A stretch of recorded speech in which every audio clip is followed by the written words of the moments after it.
All right, well, let's get started, shall we? Let me welcome all of you to this session, and I want to also welcome all the people that are joining online. And these days, of course, the easier you make it for people to join online, you find a larger share are online. So we welcome all of you. Today's session, this particular session, is on a topic that pops up every few months when you're talking about the role of the MDBs. And as more and more countries graduate from being low income to becoming middle income, you have a sort of body of opinion, number of people who take the view that the best role for the multilateral development banks is to focus now on the remaining countries that are very poor.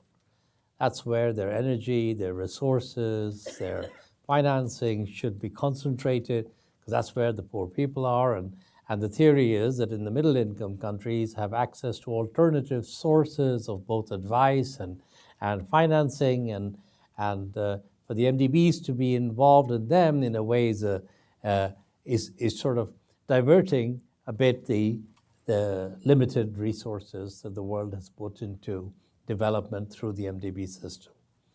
And there's another view, which is that actually the MDBs have an important role to play in the middle income countries. It's maybe a different role, but there are many poor people who live in middle income countries. What's going to happen in middle income countries will have an impact not just on themselves, but on our planet in terms of our well-being, in terms of our sustainability, and to try and achieve the Paris objectives of 1.5 or 2 degrees. A lot of those decisions will need to be made in middle income countries, and it would be a very bizarre thing that if we take the instruments of multilateral development banks and we sort of exclude them from participating in this set of important global topics. So I thought it would be great for us to have that conversation, and we couldn't think of a better panel than the one we've got here. So we have 3 heads of MDBs who are here. Starting from the other end, Luis Alberto Moreno is the head of the IDB, Takahiko Nakao is the head of the Asian Development Bank, and Suma Chakrabarti is the head of the EBRD. We have 2 representatives of the what used to be called, I think, although President Jin, who was here this morning, was saying they don't use this terminology anymore, the Part 1 shareholders. I think that terminology is no longer, I think, up to date. But we have Claire Walsh, who is the Deputy Secretary for Global Cooperation and Development in DFAT, which is the Australian Department of Foreign Affairs and Trade. And we have also Nick Dyer, who is Director General for Economic Development and International in the UK, Department for International Development, DFID. And then we have one a member of this panel who I'm hoping will take the sort of the view from the clients. We're all talking about sort of what we can do for middle income countries. It'd be good to get a perspective from someone who was a policymaker in a middle income country, and Mauricio Cardenas is a former minister of Finance from Colombia, but also, I should say, a distinguished visiting fellow of CGD, small bit of advertising for the center. So with that, as a preview, what I'd like to do is really start off the discussion by asking there are heads of those institutions to sort of give us what's their offer, if you like, and what is the rationale for that offer for middle income countries. So maybe I'll start from the other end and work our way back. So Luis Alberto, can I start with you? Sure, thank you very much, and it's a pleasure to be here and with my colleagues and a very distinguished panel. Look, I mean, this whole notion of do development banks need to focus on the poorest, let middle-income countries kind of go their way, is not new, as you say. I mean, this comes every so often. It comes with waves. You know, I can say all the fancy economic words, but let me just say the bottom line issues here. the only way to provide lending, certainly as a regional development bank, which all of us are, which have a concentration in 4 or 5 or 3 countries, which make the bulk of the lending, the only way for you to make money available to the poorest countries is by the larger countries taking on loans. I know this might not sound good to many, but if you look at, we serve 26 countries. 4 countries pay the expenses.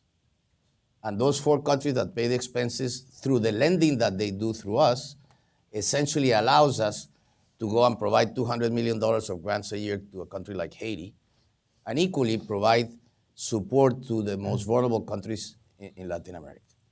So that's the first point. And I think it is a purely financial one. You can over-intellectualize this discussion, but those are the hard economic facts. The second issue is, the big question on the Sustainable Development Goals today is, are we going to meet them and how much is it going to cost?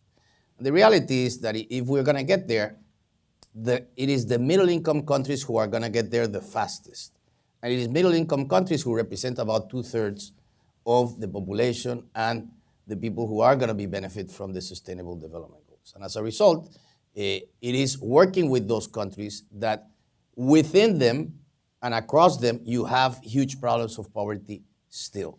And it is addressing those issues in a time that if I look back, I've been now 14 years at the IDB, I will be finishing my term at the end of next year.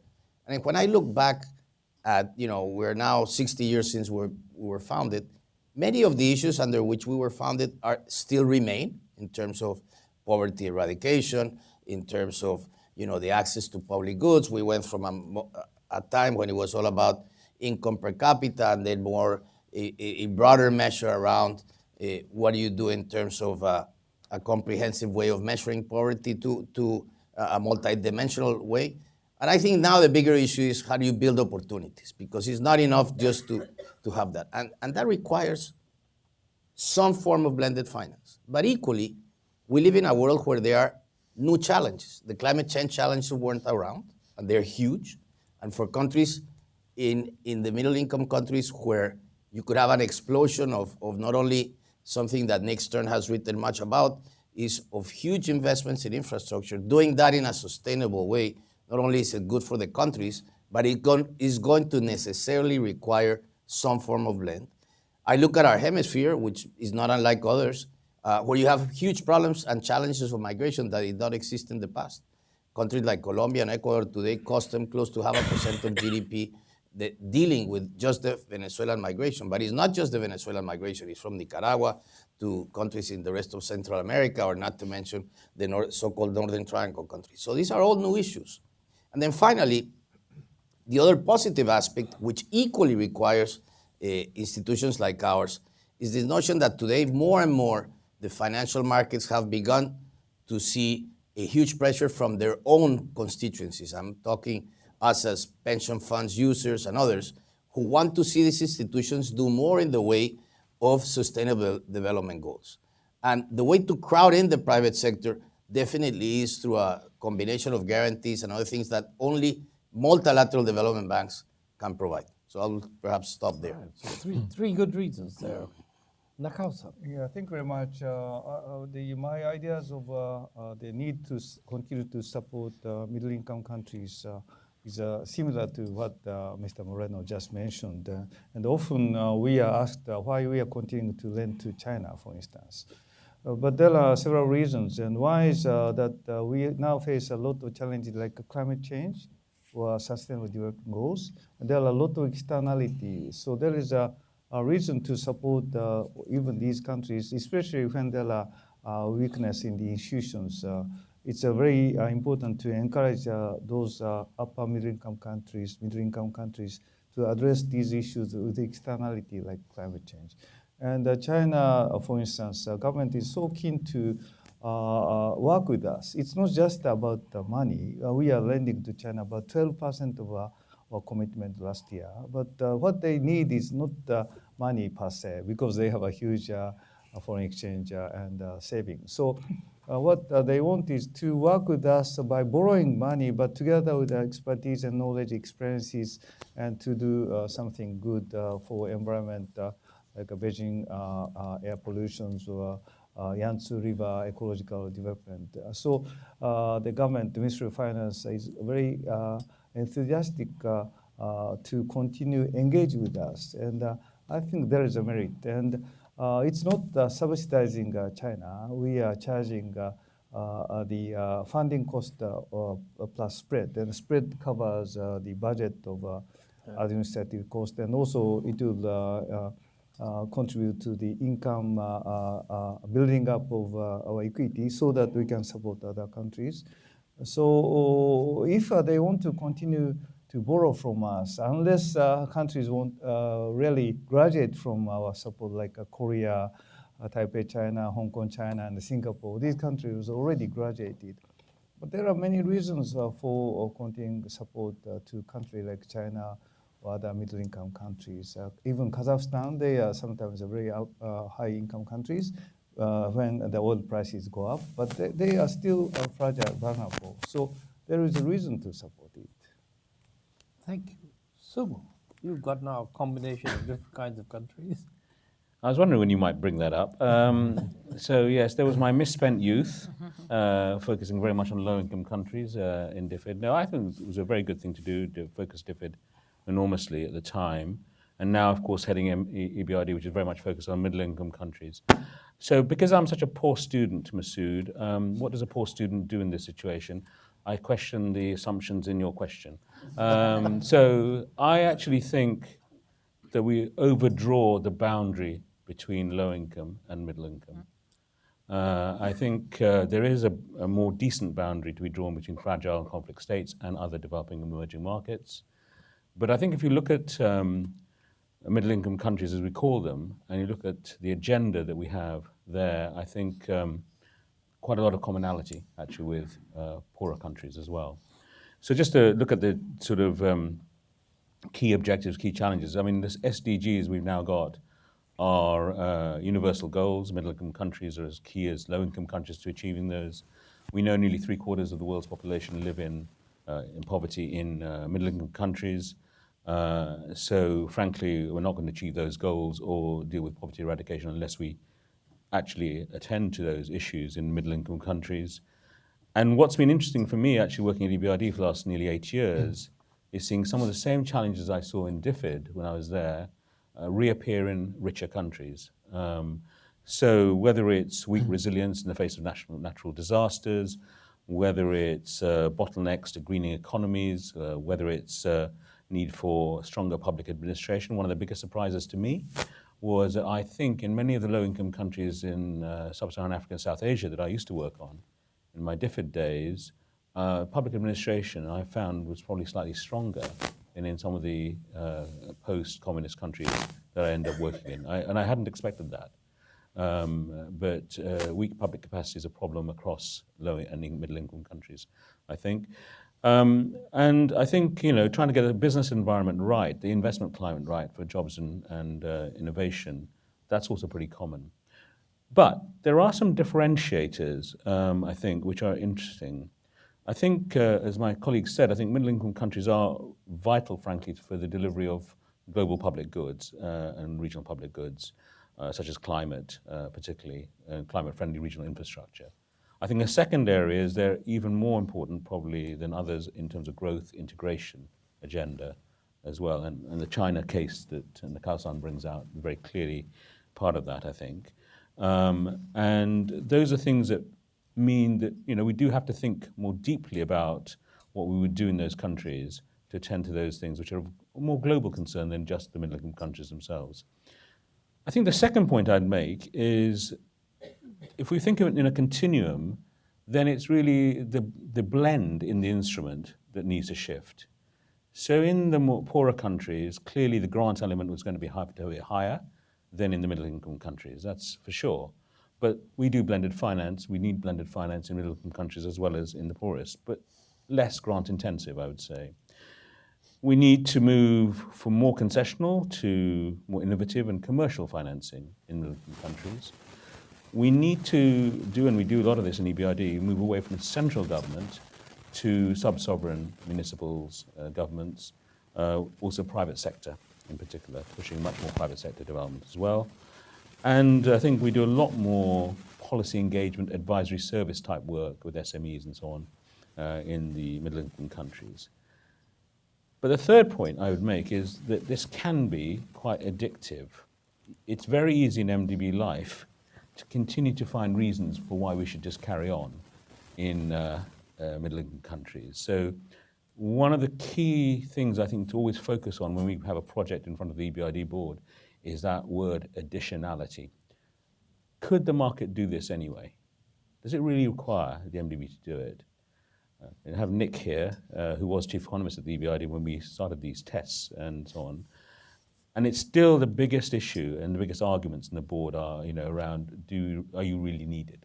Could this happen anyway? And there is always an addiction problem in these MDBs like mine that you have to push that very hard and argue the case very much as to why you're still needed. So that's where I think the focus is. That's less of a focus in the poorest countries as well. To finish with, I'll just give you a couple of examples where I think a middle-income country focus is crucial. One is around climate change and as a global public good, really. And this is the work we did in Egypt in financing the largest solar park in Africa, in Benban. We lent some $350 million and mobilized the same amount again with support from the Green Climate Fund as well. But it was actually not so much just the lending that I think is interesting here. It's all the policy work that was done beforehand to create the right regulatory environment with the Egyptians that would attract in private sector financiers, not just us and IFC, that's great, but actually what was really exciting about it was how that regulatory work just got so many private sector financiers to come in. And that's a great successful project. It's now supplying energy, or will do, to about 1 million homes. So that's, I think, one. The other area, I think, where middle-income country focus is very useful is about developing the local capital markets. Because capital markets, obviously in middle-income countries, tend to be less nascent. They tend to be moving in the right direction, but they do need boosts, whether it's using issuing local bonds, which we do a lot of, but also doing a lot of lending in local currency as well. But some middle-income countries, a bit like low-income countries, are not big enough really to develop their own capital markets. So one of the things I think is quite interesting is trying to join up the medium to smaller sized markets, middle-income country markets. We've done that in the Western Balkans in particular, where the stock exchanges for each of these countries would be just too small to really to bother with. So we've actually created a link between all of them, Southeastern Europe Link it's called, really to integrate the exchanges, to build a regional economy. We do not say this is recreation of the former Yugoslavia, but what you're trying to do is create a sort of economic space, at least, that looks like a much larger entity and makes that middle-income country region much more viable economically. So I think there are those things you can do as well to try and take the MIC agenda forward. Thank you very much, Sumit. So I want to turn now to Claire, and I think a nice segue, Claire, is really the last point that Sumit made, which is about sort of small middle-income countries. And I know that's sort of very much a concern for you, given the Pacific Islands, which are sort of middle income, but have many of the same issues. So thanks for that.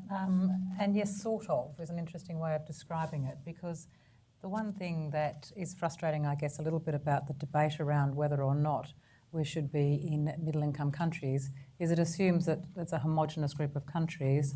And actually, we're talking about quite big extremes within that one broad category. So you've got some of the world's smallest, and I mean in terms of geographic size, population sizes, remoteness, who are middle-income countries, to the very other extreme in your Chinas and Indias.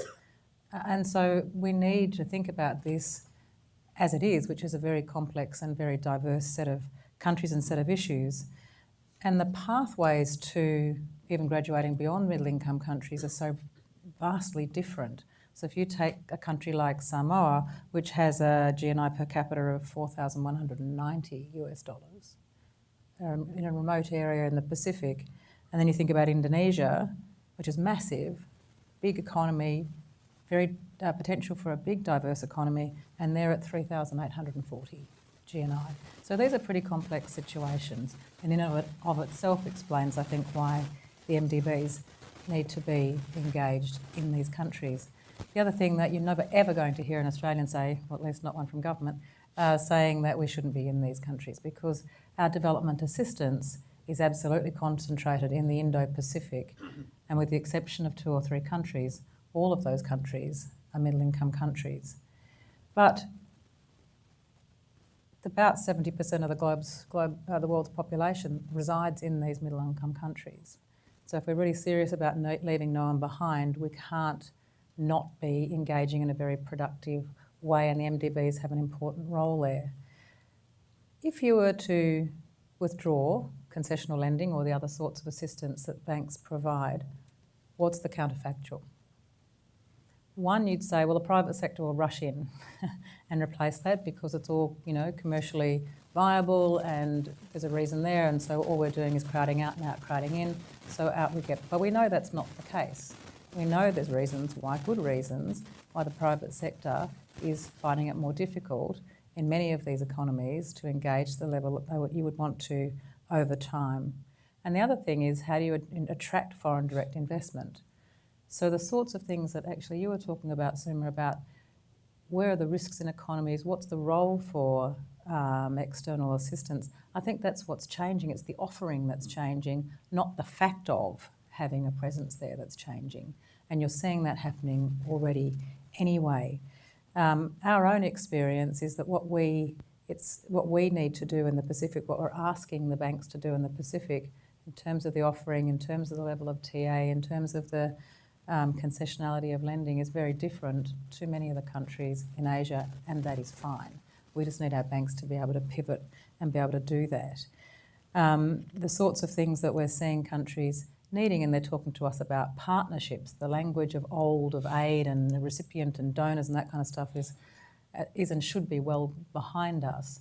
But they're wanting much more support around how you do the policy, how you do the regulation, how you do all the various instruments to make this growth sustainable. And also, how do you think about economies of the future? So we know very well that the old pathways of low labour costs, manufacturing, progressing up that's not actually necessarily working anymore. It may not be the way of development into the future, as advanced manufacturing has very different characteristics. So we need to also be helping. We're challenged by their own economies, let alone how that might be working in other economies. So they need that assistance in foreseeing what the future might be in retrofitting. And the other thing is, of course, that if I was to take out the scenario of any assistance from the multilateral development banks and think what would happen, it's almost like saying we decided we were going to run a marathon, and about the 38K mark thought, can't be bothered, I'm going to stop now. And the job's not done, right? You didn't get the marathon, you didn't succeed, you didn't actually achieve. So if we pull out at the 38K mark, which is pretty much what we're talking about here, we may as well have not done it, because so many of these economies are very likely to come straight back down that continuum, and then we're back in again, but repeating and reinvesting and wasting a lot of time. Right. And I feel very strongly about that. And then the other point that I'd like to make really is that Nick and I had these conversations recently about the domestic contest that is happening right around the world about countries like my own spending money overseas and not at home. So the value proposition of development assistance is always being questioned and tested. And so we can't say to our taxpayers that this is value for money if we really do think that we're just crowding out commercial opportunities. Our business sector wouldn't actually thank us for that, nor would our communities. And so you need to be able to show why you still need government assistance, even if that's channeled through the MDBs, why that is in our interests, in the globe's interests. And if you look at the region where Australia is and all of that Asia continent above us, if these countries go backwards, oh boy, we're in the world of pain, so there's a lot of national interest involved as well. Stop there. Thank you very much, Claire. So, Nick, can I turn to you? And I know that the UK sort of evolving in terms of its thinking about middle-income countries, but I think it's fair to say that a year or 2 years ago, one of the shareholders of the system that was taking a stronger view on sort of the MDBs focusing more on low-income countries. So I think it'd be good to get your perspective now, and how do you think about this issue? Well, I mean, listening to the rest of the panel, somebody has to make the case for low-income countries. And Yes, all right. I mean, on our analysis, and I think this is broadly shared, by 2030, about 80% of the world's absolute poorest will live in 25 African countries, which will be very fragile and conflict affected. And I think the reverse question is, what is the role of the multilaterals in those countries if the multilateral system does not have the skill sets to actually engage in fragility and conflict? And I mean, that's one of our big challenges of the system as a whole, about whether those skills do exist, whether the system has the political nous to engage in the way it needs to engage to make the change that needs to be changed. And we shouldn't ignore the fact that there's a lot of deep poverty, the job is yet to be completed, there are massive resource gaps. And I think the UK still thinks the bulk of the concessionality needs to go to low-income countries. Now, I think at the same time, as you say, we've come a long way in terms of recognising the question whether should we get more involved in middle-income countries. And I mean, listening to the rest of the panel in terms of where the poor live, the vulnerability of reversals, global issues, I don't think the question is whether it should be done. I think the controversy and the challenge comes on the what and the how. And that's the challenge I would put to the panel, actually, is the what and the how in terms of middle-income engagement. So on the what, I mean, there's a whole range, and we've got a constrained optimization problem, isn't it? And there's a lot of resource, there's limited resource, but there's a lot of things you can do out there. And if you run through the list of global challenges, climate change, communicable disease spreading, stemming illicit financial flows, preventing financial volatility, preventing cyber attacks, terrorism, forced migration, I mean, these are all good issues. And the question is, where is the added value in the architecture that we've got in terms of working on those issues? And if we don't think they've got the skill sets, then how are we going to provide the resources to do so? And I think that's what you're finding to some extent. You are starting to see a lot more bilaterals offer a lot more specific technical capability in some of these areas as part of the offer, in part because we don't see the multilateral system delivering it. So I think there's a question about whether the skill sets exist. And then there's the question around the how. And I think there are three issues that need to be faced up to in the multilaterals, both in the low income but in the middle income. The first is around inclusion. Now, if you look at the IEG's report on the World Bank in terms of its twin goals, it basically says, and the figures aren't quite right, but only about 20% of the diagnostic work looks at the bottom 40% twin goal, and only about 30% of the policy lending actually takes into account that twin goal. I mean, if you worry about exclusion driving anti-globalization sentiment, then you need to do something about it.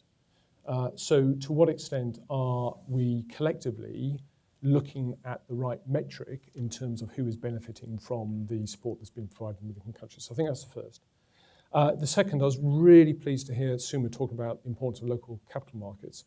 I hope everybody saw the wonderful article in the Financial Times about a week ago, which basically says, or challenges the multilaterals in terms of saying you're part of the problem, because by providing lending in dollars, you are just shifting the currency risk to the people who can't afford it. And how can we do the lending in a way, in more local currency financing, as a way of supporting the macro and fiscal evolution of the countries we're trying to support. So I think there's an issue about how it's done. And then there's this really fraught issue of concessionality. So others have mentioned it in terms of blending, but blending and pricing. And the World Bank capital increase last year did start to introduce this concept of rich countries should pay more. But there's inconsistency across the system in terms of who should pay what in what circumstances. So when you get to global public goods, should you have a different pricing mechanism compared to if you don't consider these as global? And I think we are finding that there is competition in terms of blending and how much subsidy is provided. And one issue is ensuring there's additionality, but the other is we don't kill the private sector through kindness in terms of giving it too much subsidy, and how we can ensure that we are giving the right amount of subsidy. So I think the what and the how, rather than the whether, is a key issue. Thank you, Nick. I think that's really helpful. And particularly, I think the point that you put on the table, which is, if you think about fragile states and conflict, and if we agree that 10 years from now, that is where a large chunk of people are going to be concentrated who are vulnerable and poor. It's not so much an income differentiation, because you can have fragile states that are middle income or low income, but it does require a set of skills and a focus, and you want to make sure that the MDB, the multilateral development banks, are putting enough time, energy, and resources, both in terms of money and instruments, but also in terms of intellectual capital, to be able to try and address those issues. So any work we do elsewhere shouldn't be an easier way to make a contribution and leave the harder problem on the side. So I think that's an important point. Mauricio, I'm going to turn to you last, because you've heard all this. I'm kind of old enough to remember that there was a time when I used to work in the World Bank, when the big complaint from middle-income countries was that actually you really don't have anything to offer us, because your procedures are too difficult. It takes forever for us to work with you. Your conditionality is not appropriate, and so I guess my question to you is, as somebody who has lived through this, how do you see the value of the offer? So I hear all these people who are making a case as to why they want to work in middle-income countries, but do you actually think this is really what middle-income countries want? There is a lot of value, and I think there are plenty of reasons why this is an important issue. Let me start by just saying what I would think is my conclusion. MDBs are very important for middle-income countries, and there are plenty of reasons for that. But at the same time, it is true that middle-income countries are vital for MDBs. So this is a two-way street. This is a two-way conversation. Let me take the example of Colombia, which is a middle-income country. Colombia faced, not too long ago, 5 years ago, a dramatic shock. Colombia lost 1/2 of its exports, 1/5 of its fiscal revenues as a result of the collapse in oil prices. And the country did not fall back. Poverty continued to decline, inequality continued to decline. So this was different. Always in our history, when we had such a shock, and we hadn't one like this in almost a century, there was a reversal in every single front. This didn't happen this time. Some of that, I'm not going to say all of it, but some of it has to do with the support of the MDBs. The MDBs were providing access to external sources of finance, as well as the markets. So we combine markets with MDBs. But I think that helped in a number of ways. You don't want to depend entirely on the markets. In general, I don't think it's a good idea to have someone who's indispensable in your development process. It's good to diversify. Markets know very well that when you most need the money, they're going to charge you more. And that's precisely when you have to run countercyclical fiscal policies. So you don't want to be spending more on interest when you have to stimulate your economy. That's another good reason for being able to rely on the NDBs. So Colombia, throughout this period, maybe in the last 10 years, had like 60 DPLs, loans that are general for budgetary support, $2-3 billion a year, another $2-3 billion from the markets, from bond issues. So this was important. It was an important element in managing a crisis. But at the same time, I think that really what adds more value to the equation is the knowledge factor. Why do I say that? A lot of the innovations that we were able to introduce, for example, carbon taxes. Carbon taxes came about because of a conversation in which we engaged. Nick Stern was there, through a platform known as the Climate Action Peer Exchange and the Climate Pricing Leadership Coalition. And that's why Colombia was able to introduce carbon taxes as the second or third country in Latin America that has them.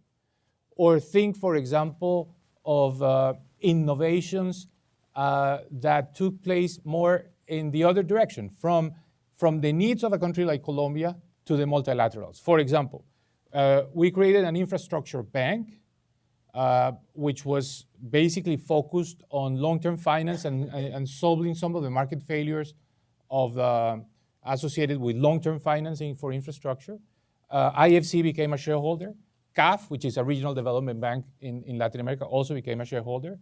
The IDB Invest is a lender to that infrastructure bank. And that bank, by the way, Suma mentioned the issue of capital markets, is assuring that you lend in domestic currency to these infrastructure projects. So part of the market failure that is corrected is that exchange rate risk. And that came as a need of the country that brought the attention of the MDBs, and the MDBs wanted to join as shareholders. Another idea, we haven't mentioned natural disasters. That's a very important element where MDBs can play a role. Colombia was heavily hit by La Niña back in 2010, 2011. It's a consequence of climate change.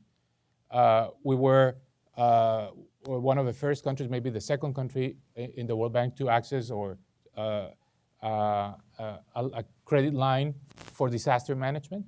And last year, because a request from the Pacific Alliance countries to the World Bank, a request coming from these MICs to the World Bank, we issued together, the 4 Pacific Alliance countries, a bond, a cat bond, to hedge against earthquakes, $1.4 billion. So what the World Bank did was, help us structure a common bond that diversifies the risks of these 4 countries. And we also used the AAA rating of the World Bank to issue that bond. And by the way, this year, Peru was hit by an earthquake, and they already got a $60 million payment from that bond. So this is innovation. So I think this is a relationship where you have to evolve. Suma said that. We need to create new products, and you know, these are examples of products that are important for MICs. So let me finish reinforcing what Luis Alberto said. Look at the balance sheet of the MDBs. You need to diversify your assets. You cannot only lend to countries that are high risk. You have to have a pool of countries because, by the way, that's the way in which you can not just cover the costs, as Luis Alberto said, but also generate some profits. And the profits that are then returned, especially to the lowest income members of that MDB, in the form of aid. So it is in the interest of the MDBs to have asset diversification and at the same time the ability to generate profit. So I'll conclude with this. This is an issue that will come, you know, over and over again. This has not been closed. It will come always when there is a discussion of increasing the capital of the MDBs. So a few years ago with Luis Alberto, we were in Busan and we were talking about the increasing capital for the private sector arm of the IDB, what's now called IDB Invest. And there was a lot of opposition to that. And it really took a lot of pressure from the middle-income countries to make sure that all the countries that are part of the IDB wanted to join. And by the way, this was during the Obama years. So don't think this is a Trump administration issue. This was during the Obama years. And last year, during the World Bank's capital increase, I was invited by the EDs of the World Bank to a retreat they had somewhere in Maryland during the months of the negotiations, and everyone was there to talk about essentially why was this important for MICs, because at that time there was the idea that the capital will come, but that the window for MICs will be closed. So I essentially came and made these arguments and made these explanations, and I think at the end, it's this two-way relationship that really merits the fact that these are the MDBs need to have the middle-income countries in. And my view is that if this is not the case, MDBs will be severely weakened in their capacity to really have impact. So essentially, that's why I'm a big promoter of the idea that the relation has to continue, has to evolve, has to be innovative, but it's very important to have them there. Thank you very much. I think Takehiko. Yes, of course, as I said, there are many reasons to continue to support the middle-income countries, political reasons. Engagement with China, for instance, has so many merits for the member countries, including, for instance, US and Japan, which are not members of AIIB. But at the same time, we should think about the fair burden sharing not between just lower-income countries and middle-income countries, but also developed countries. So if we say there is a pocket of poverty, there are pockets of poverty in developed countries also. So when IDB was founded in 1966, the gap between the developed countries and developing countries is so stark.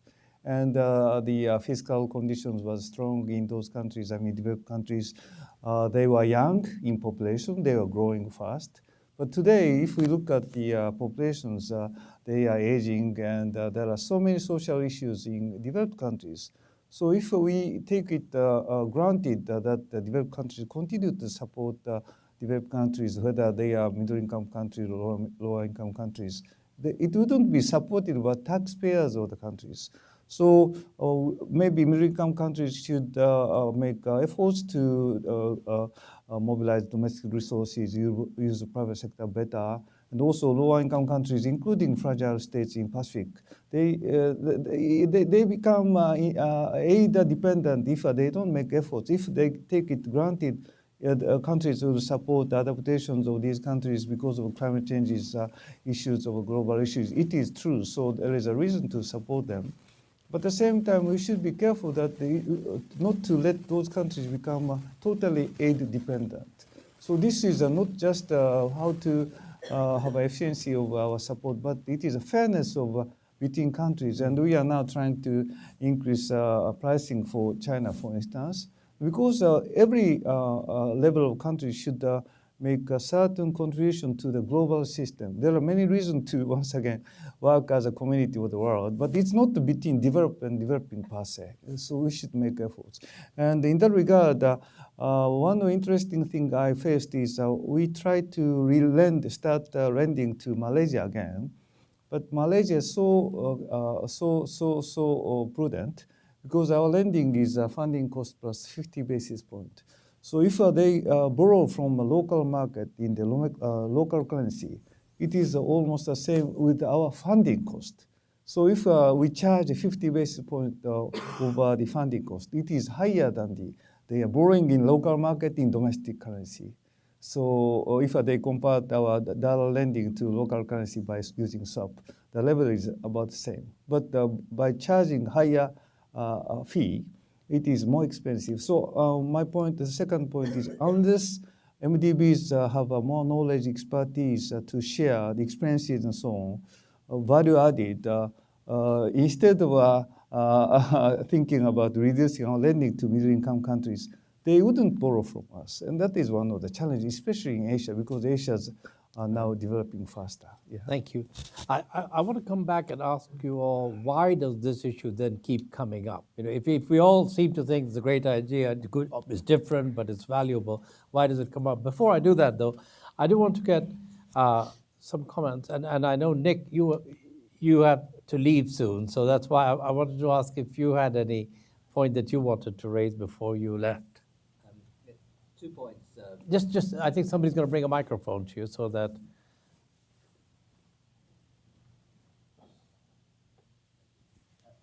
First, turn it on. Should be on it. Is it working? Yes. Yes. So first, to recognize the leadership that we've just been listening to. And it's partly leadership that comes from the strengths of the institutions themselves in terms of the value proposition of the Multilateral Development Bank, which is the ability to borrow rather cheaply because of the shareholder structure, the ability to take the long view, the mix of instruments it can bring to the table. All those things give a real advantage to the Multilateral Development Bank, which come from the brilliance of its institutional design. But it's another thing for those great opportunities to deliver well, and that requires leadership. And I just wanted to recognize that these multilateral development banks, I'm not saying for all time, but in recent years, I think have been clearly well led, and that has made a big difference to the way in which they've been supported, I think, by the shareholders. But the point I wanted to make, so congratulations. The 2 points very quickly. The first is that this is a special moment. The next 2 decades are decisive in the future of the world's climate. The world economy doubles in 2 decades. We've got to cut emissions by 40% in that time, even for 2 degrees, let alone the 1.5. Emissions per unit of output have to come down by 80% in 2 decades. This is a moment where discovery, innovation, change, investment are absolutely crucial. And that means that the ability to innovate, because of the advantages that they have of the MDBs, is fundamental. So that ability to be additional, which comes from the structure of the MDBs, now more than ever, has to be used to find ways of doing things differently that can be scaled up. So in this sense, the MDBs and the MDBs working in middle-income countries are even more important than they have ever been, and they've always been important because of this special moment, this special 2 decades. And I think that's something that needs to be much more deeply understood. You can't be as innovative as the MDBs can be if you haven't got the basic advantages that they got in terms of capital structure and ownership and instruments and so on. So I'm putting monkeys on your back, if you like, but this is a moment when the responsibility is now more than ever. The second point is one that you all made, but we have to underline it constantly, and that is that the horse race between lending to poor countries and lending to middle-income countries is completely artificial. It is not a zero-sum game. And for at least 4 big reasons which have come up, but let me just list them for emphasis. The first is the climate. The future of Africa depends on what kind of infrastructure investments occur in Asia. That's just the arithmetic of climate change. We're all deeply involved in, interested in, trying to work with Africa. But one of the ways of doing that is to get good infrastructure investment in Asia, Latin America, and beyond. Second is communications. If you look at the links from Africa, and we did that when we did the Commission for Africa about 16, 17 years ago now, if you just look at the graph, the infrastructure links, then it's still that way, but less so, all extraction of minerals out into Asia, out into Europe and United States.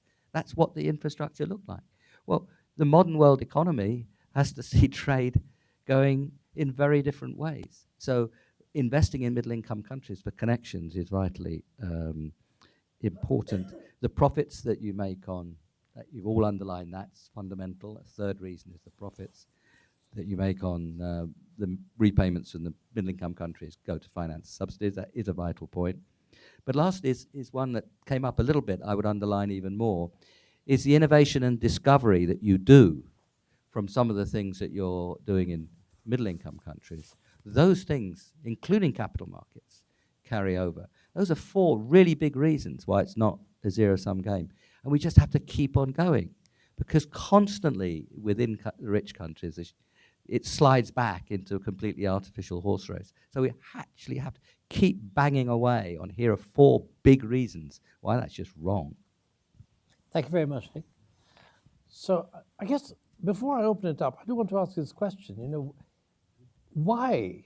What is the political economy that causes this sliding back into the view that somehow there's something wrong about the engagement of middle-income countries? You all have to battle this in your own countries, and I'd be. Anybody have a thought that they want to share on that? Luis Alberto. Oh, look, it's very easy to just look. Take the case of the Caribbean. I'm not going to talk about other middle-income countries. This is a country well known to the English-speaking, DFID included.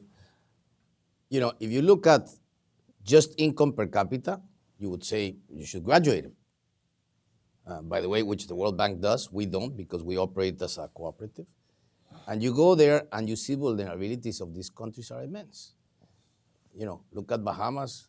It came and wiped out, the equivalent of 20,000 homes and just totally destroyed it and leveled it. And the country cannot come out of this absent a very high investment. And equally, you look at a country like Jamaica, which was started at the same time as the Greek financial crisis. They will be finishing their IMF program this year. They run fiscal surpluses for almost 10 years at a rate of 5%. They're an example like none, and yet they get hit by a natural disaster and all that effort is gone. So just looking at this prism of income per capita is a wrong one, frankly speaking. I agree in this with what Nick was saying.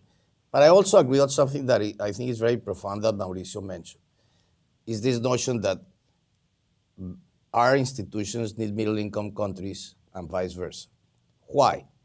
When I look at the quality of the public service, at the sophistication that has been developing in these countries which we serve, if we stay asleep, we're irrelevant really quick. So these new challenges around migration, around technology, around climate change require a lot of knowledge that has to be housed and curated in study institutions like ours. And were it not for the kind of structure that we have, we could never pay for that. And nor could they. And think also of the immense help that we provide in developing ways to better manage their debt, in doing things like all kinds of facilities around commodity pricing, etc. These are all things that are developed, and they will never be developed by the markets because there's no value proposition for them. There would be, and besides, when middle-income countries do need advice from us, sometimes they will come to us and pay for that advice. So I think it's that but you have to do your value proposition every time. Now, you will always have this discussion because there's people and I understand the frustration. People look at these huge problems of lower income countries, and unfortunately, I don't have that situation in Latin America. The only one is Haiti, and every time you put your head and you start thinking the issues of Africa, here is a country that we have triple the amount of money that we put over the last 10 years, and somehow they seem to backtrack, and so there's a wider question of governance, of institution building, of things. Again, at the end of the day, the reason middle-income countries have been able to advance is really the development of their own institutions. And this is, in our case, where we devote the biggest amount of staff precisely to help build up institutions which no market player is going to pay for. And that makes a huge difference. And absent a multilateral institution, who's going to provide that? Nick, Claire, and Suma want to say. Yeah, so Mr. you asked the question, why does this issue keep coming back? From where I sit, it's never gone away. And if you just look at the UK press, the question always is, well, why are we giving any resources at all to those countries that can self-finance, or those countries that are making their own choices in terms of space programs? India put a satellite up. And it's a continual challenge for us, that question. So we've got two client bases. We've got the people we're trying to help in the countries that we engage with, and we've got the UK taxpayer. And the UK taxpayer has got a pretty black and white view of this, that our aid should go to poor countries, not to middle-income countries.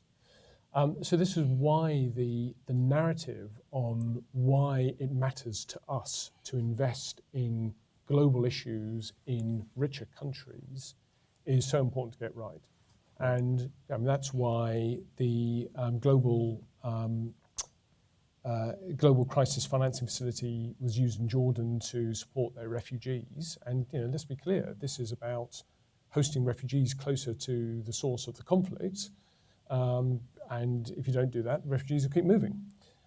That's why addressing illicit financial flows is so important. So it's not only Nick Stern's perspective that middle income and low income are interrelated. It's actually middle income and high income are interrelated. It's absolutely in our national interest to have middle income countries that A, are growing, that's where our exports are, and B, are addressing these global cross-border challenges that are affecting us all. So it hasn't gone away, and we need to make the case better. Claire? I think Nick picked up a few of the points I was going to make here. A couple of additional points is on GNI. Not only does it hide some of the things that you talked about, Isabel, it also hides the levels of inequalities within a country. And that in itself drives an awful lot of vulnerability, right? So it's a pretty blunt kind of way of thinking about need. So it doesn't tell us about inequality, and it doesn't tell us about cohesiveness, all of which are big threats to development going forward. And the other thing, of course, and in Australia, we never stop talking about the need for middle-income countries to be supported by the MDBs. It's just how kind of aggressively we need to pursue that is what changes over time, I suppose. But it's never something that we really question. It does go to Nick's point, though, about, and what I was saying before, it's what we're using to support, how we're supporting that might be the question. The other point, of course, is that for many of these countries who are looking at getting less concessionality or less technical assistance or whatever it might be, is it's not the only source of finance where they're looking at having to graduate. So you've got the MDBs, but also if you're getting good support for your health systems through the Global Fund and Gavi, or there are other sources of finance, and you're also graduating from those, the cumulative effect of all of those graduations can be quite significant in any particular country. And then the other thing that I would say is, and this has been touched on by a few, is that the world that we're living in is getting more and more complex, and the connections between countries through global value chains is getting more and more complex. Our understanding of some of these issues is getting better, and I would be remiss not to talk about the issues around gender and our understanding of how important it is that we get better at doing gender lens investing and gender lens focused outcomes. But as we understand these issues and their complexities more, it only gives us more reason for continuing our efforts in this way. So why does it keep coming up? I would answer, where does it keep coming up? From my experience, it keeps coming up in what we call Part 1 countries. You go to the countries that EBRD works in, no one's debating why are you involved with us and what are you doing here?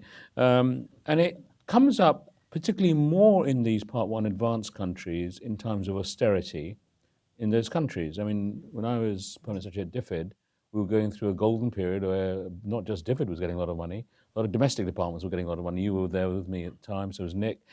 And frankly, the polling showed that actually what we were doing was very popular because it wasn't seen as a zero-sum game at all. But of course now in the austerity period, it's been much tougher, I think, for DFID to make that argument. And the public discourse, I think, on development in these Part 1 countries has become quite highly politicized and not sufficiently technical. So what a lot of the things we're discussing here are quite technical, the overlap between countries, the sort of products we have and all those things. Well, I think eyes frankly glaze over within 5 minutes as soon as you get into that sort of discussion. The other thing I think that makes this come up when it does, it's one of the examples in my lifetime where left and right unite, actually. So if you're an NGO very interested in development, frankly, if you're rattling your tin can in the high streets of London, making the case for why EBRD should be involved in Turkey is a much harder sell than if you're dealing with a humanitarian crisis in a low-income country. It just is. So, and then politicians have to respond to that, and it's much easier to make a political case around trying to help much poorer countries than the middle-income countries, and it becomes a zero-sum game. And if you're on the right, go back to the Meltzer Commission, the starting point for many of those people on the right is that we are actually crowding out the private sector in middle-income countries by being involved. So the only case really for involvement of MDBs is in the low income. Now, we would disagree, but that is the right's critique of what we do. And that's been around for a long time. And the belief in people developing themselves through their own bootstraps, the Peter Bauer view of development from way back, is still quite strong, I think, in many places. So I think this is why this debate doesn't go away. It comes up, it floats up, goes down a bit for a bit, and comes back up again. But I think by having this argument based on technical issues and products and things, I think is a vote loser. That's not the way to discuss this. I think actually things like climate change, global public goods, never using that term, but climate change is something that actually is now touches lots of people, different classes, different groups, different age cohorts, and that's a good way of making the case for why we should be involved. I mean, I think in a way you could argue that this is sort of, we're a little bit victims of success here, because if you think about the emerging markets, in some ways the emerging markets have actually emerged. So now there was a time, I would say 20 years ago, where if you were thinking about whether if you were living in the US and you thought about the improvement of 10% living standards in Mexico, you didn't think this had anything to do with your own life. So people here sort of saw this as a distant phenomenon that had no feedback loop. Whereas now, I think, if people sort of feel the impact of their own government policies in terms of how they manage globalization, how they manage trade, and they feel that the communities are being left behind in some way, then their response to somebody else doing better with assistance from their institutions is a little bit, well, why is this not being used to help me? So I think it's a little bit more the interconnections work both ways, and that's partly why I think the politics has become much more complicated. Sorry, Mauricio, you want to say something? Just a quick point. I think that a clear distinction has to be made between aid money and capital of the MDBs, Yes. because they get confused. And these are two different animals. That's a very good point. And that has to be explained to the taxpayer that is ultimately putting the money for aid and putting the money for capital of the MDBs. Why do I think these are two different, completely different uses of taxpayers' money? In the case of the MDBs, you don't have to subsidize. I don't think MICs are asking for subsidies from the MDBs, are asking for products, and products that are going to be paid, be it in the form of loans or knowledge or whatever, but they're going to be paid.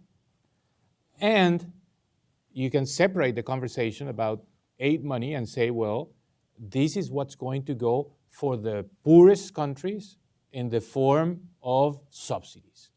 So I think that will help a lot clarify this from the point of view of the shareholders that are making decisions about capital. I think sorry, go ahead. And my second point, it was mentioned briefly here that this line between middle income and low income it gets blurred. If you look at within countries, the issues of subnational governments, and there are some subnational governments that are really in the need of the type of support that poor income country, the low income countries have. So, I'm thrilled to hear the EBRD is now lending to subnational governments. This is the must. This is the way to go for all the MDBs, because that will actually help clarify a lot the need in MICs for support for some projects in areas that are very much the same as very low income countries. So Quick point. please. Yeah, of course, the MDB's money is not subsidizing the countries. It is based on the capital, but it is the capital is also paid from taxpayers' money. So in a sense, it is supported by taxpayers' money. So as far as we don't seek further capital increase, maybe it's okay. Already it is put to the MDB's treasurer. So they don't care much. But if we start talking about capital increase, why do we need to support these countries again? And of course, we are not seeking, developed countries are not seeking dividend from capital, but it is taxpayers' money. We shouldn't forget that. Yeah. All right, I just want to get like maybe 3 comments in before we close. Nancy, you want to say? Thank you, Masood. Thank you all. Just hold on for that mic right behind you. Thank you to all of you. It was really a lot of smart, thoughtful things were said. My question is about, it's inspired a little bit by what President Nakao said about Malaysia. Why do we have now in the other banks, the World Bank still has kind of a graduation policy. Many of your arguments suggest that graduation policy is irrelevant, particularly if there's differential pricing associated with GDP per capita of borrowers in a positive way. So, and if we take it to the extreme, the Malaysia case, and think of Nick's point about climate and Masood's and others' point, I mean, when will come the day that it makes sense to lend to some so-called rich countries where their politics in the short run are creating difficulties about plunging into the right sort of approach on climate, and where they would pay back at high rates? Is that what we'll be talking about in another 20 or 30 years? Where is the line between the best off middle income countries and what we call the rich countries? Or should there be a line even? Yeah. Any other, the gentleman in the front?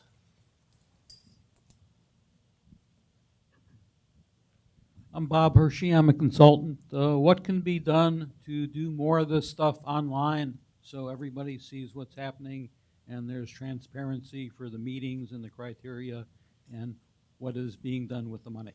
All right, thank you. Anybody else? Okay. In that case, I think it's a good time for any final thoughts that you have that you wanted to share. So maybe I'll start with Claire. Anything that you want to say? I was going to try and answer Yeah. Nancy's question Yeah, directly. then in that you can answer the question as well on Nancy's question. The only thing I'd say, and I think Nancy made some interesting intellectual thing. It was very interesting what you said, and it's given me a lot of something to think about. But as you were talking and using, say, Malaysia as the example, I go to my point about how there's so much variation in what we classify as middle-income countries. So a country like Malaysia with a fairly vibrant, domestic economy, lending in its own currency is an option and may well be a better and cheaper way of going. If you're in the Pacific, that's just not a viable way of thinking about lending into the future. When your economy is so small, that those sorts of options, you're always going to, I think, be needing a multilateral of some sort to provide, at that point. So Nancy raises what is a live issue at the EBRD. We are just coming up to drawing up our strategy for the next 5 years to be approved at the annual meeting next year in London in May. And some of our largest shareholders, including the capital here, believe strongly in a graduation policy that they feel has not been implemented. Our graduation policy is actually not a per capita income one, which used to be the traditional approach in MDBs. It's actually a market test graduation policy. So first of all, we calculate, are there still some transition gaps for this country to move towards a market economy, which is, you remember, our objective, our mission. But then the second question is, are we still additional? Could these gaps be filled by financing from the markets? And that's, as I was saying earlier, is sometimes in the eye of the beholder as to what this additionality test really is. But it is true that in these more advanced countries that we're in, the EU countries of operations like Poland and so on, Baltic states, the areas in which we focus are narrowing for sure, where we're additional. So it tends to be green economy transition type things. It tends to be capital markets development. And you can see the numbers flowing downwards, investment levels. But it still leaves these countries saying, why on earth should we graduate? You're still actually relevant. You're still adding value. Until the day the markets can take over from you, we don't wish to graduate. Before the financial crisis, Czech Republic did graduate. And basically, EBRD was no longer additional, I think, there. The expectation was actually the others, Slovakia, Hungary, would graduate within a couple of years later. Financial crisis hit. Suddenly, banks stopped lending. So the market test meant that we were coming in a counter-cyclical way, in a way. But it's very live because you can make a case either way, it seems to me. And this will be debated over the next few months, without a doubt, as to whether we should actually change our policy, make it even more rigorous in some way, even if we don't, whether we should do the differential pricing sort of approach. That's another way of doing it. We currently do this transition test, but people think that's not a tough enough market test, and maybe the pricing one forces it more. So watch this space, I think. By May, we'll have to come up with an answer to this. Given what we've said, we will find ourselves staying and engaging in middle-income countries. And you'll see the UK government doing more of this than we have done in the past, in fact.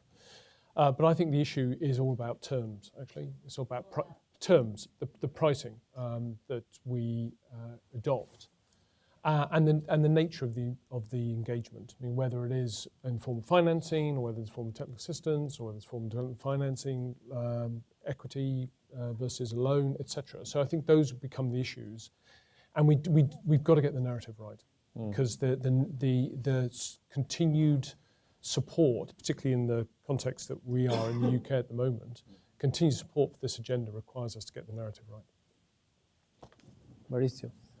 Just one thought, which connects a little bit with what Nancy was saying. Let's think about this during the next 10 years. And let's, following Nick's point about the importance of the MDBs for global public goods and climate being a very important one. I think that there is a need, there is a niche, a need for the MDBs to play, which they're already playing to some extent, but needs to be expanded to a completely new level, which is this concept of the social impact bonds, the green bonds, the sustainable bonds. And this connects to your question. Why? Because we really need to make sure that the money that can be channeled to these countries, low income, middle income, is put into very good uses that really improve living conditions and resolve global issues like climate or attain the SDGs. But at this point, there is a lack of assuring that those resources are going to be used for that. People are talking that the rating agencies can do that. So that if you issue a green bond, it's the rating agency that will assure the investor that the money is going to be used effectively for whatever purpose.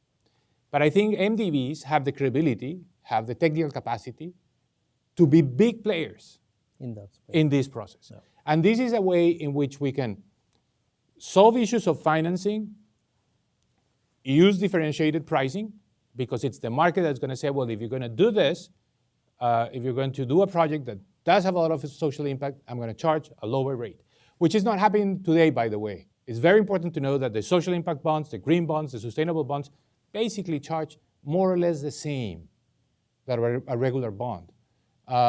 And so we need to make sure that there is a pricing incentive there, and the MDBs can actually play that role into the future. Thank you. Takehiko. Yeah, once again, there are many reasons to continue to lend to middle-income countries, but we need ideas of concept of a graduation anyway. As Korea graduated, Taipei, China graduated, we need a concept of graduation. If countries become richer, they wouldn't get the support from the MDBs. And also we need fair burden sharing, including developed countries, upper middle-income countries, lower-income countries, and the vulnerable countries. The upper middle-income countries can make contribution by the contribution to concessional window like ADF or IDA, and also they can pay higher tax, higher pricing. And then in the end, if we are talking about public goods or cooperative approach, we can also support developed countries in the end. If we have a existing capital, we can also lend to even to the developed countries. The distinction between developed countries and developing countries is also more blurred if we are talking about low and middle-income countries. So in the end, how to use the existing capital by taxpayers, where we are increasing that for addressing other issues, it's up to the decision of the shareholders. But the resource is not unlimited. The taxpayers are always looking at how to use their money. Right. Louis Albert. I mean, it's hard to build on this other than just 2 quick points. One is what MDBs can do for state and local governments. Mauricio, as finance minister, rather have the IDB dealing with a state and local government that politically has a lot of weight, in which he can basically make a transaction and say, you fix your finances, I'll be right behind you, but this is the plan that we need you to sustain, and the IDB is monitoring. That is an element that as you look down into decentralized governments, be they federal or not, is a central part of what can be done. And then the mix of resources where you can today, certainly we have that mandate, and Mauricio was central in helping us in our IDB Invest, is basically the notion that we can lend to local governments without a sovereign guarantee on the basis that the governance issues are right for, say, state and local companies. And that makes a huge difference, and it takes a pressure away from the central government and therefore the pressures on increased lending. And on your question on information, this is a fascinating question to me. We did 10 years ago our whole information disclosure policy. Anything you want about the IDB, we get something like 3,000 requests a year for information. And we're actually in the process of updating our information disclosure policy. My lesson on this is that the more you disclose, the better trust that you generate. So we're doing things like on travel, whoever traveled XYZ place, where did he go, what did he or she did. These are the kinds of things I want to embed, because my experience is that at the beginning, you get a big peak of requests, and then over time it goes down. The reason it goes down is because people start to see that the information is there. And I think that is central for institutions like this, who basically bank more than the resources on their credibility. I want to bring this to an end, but before I do, I want to say one thing, which is that it's a little bit of a coincidence that all 3 heads of the MDBs that are here are coming to the end of their term, and they will be moving on in the next few months. But in particular, I want to say that Nakao-san is going to be moving from his current role. He's retiring at the end of this year and early January. And so for this is in a way the last annual meetings that of the IMF and World Bank that he will be attending. So I want just to show our appreciation to all the panelists, but in particular to him for the great role he has played in development over the years. Thank you.